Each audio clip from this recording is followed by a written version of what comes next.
Welcome to Client School. I'm Brian Godfrey with Utah Family Law TV.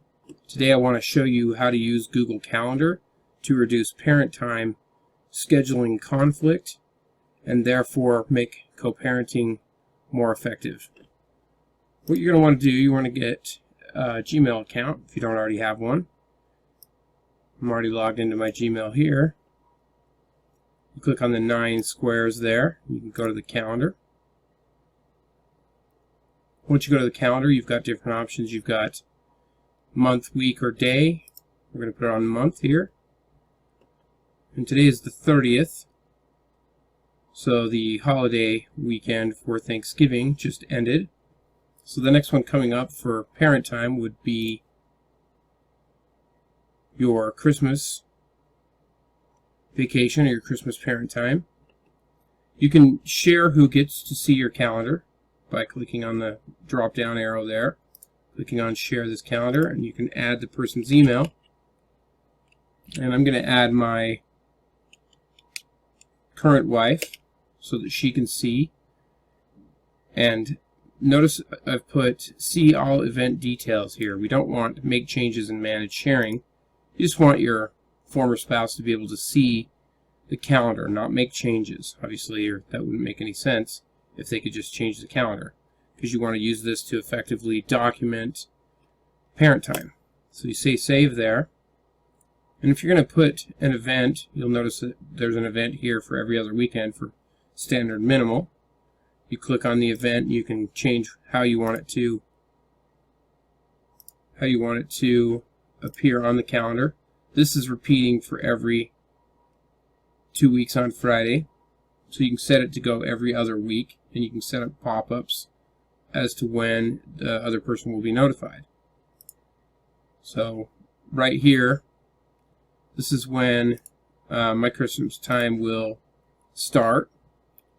And it's actually going to be more like the 25th for me to probably the day after New Year's, which would then be Sunday night, or probably Sunday night if they're going to return back to school on Monday. If my son's going to go back to school. So I'm going to do from the 25th to the 3rd.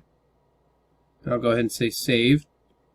You can send out the notifications, or you can say don't send if it's a minor change. Usually you're going to want to say send, and you'll notice that I have a notification going out as well. So that's how you set these. And these are good ways to notify your former spouse. Another good thing to do, you can share this calendar out if you wanted to share it with, say, the new husband if your former spouse is remarried, and your current spouse if you've remarried, things like that. These are good ways to just make sure that the communication is clear and that there are no questions or any kind of confusion for your parent time. That's one way to just kind of bulletproof your parent time to reduce the conflict. Obviously, there are other ways to make sure that your communications are clear, that you don't have any question as to whether the other person saw your email that you can send out. Email is a great way. Keeping copies of your text messages is also a great way to make sure that there's no question in your communication as to whose parent time is which. One of the things that I should point out is in the free version of Gmail, not the business version, you can have a business version of Gmail, and you'll be able to use what's called a read receipt. And you'll notice that the free version does not have the read receipt. It's usually an option down here. There's a little drop down you can click to make it a read receipt email. Now that's not in the free version of Gmail.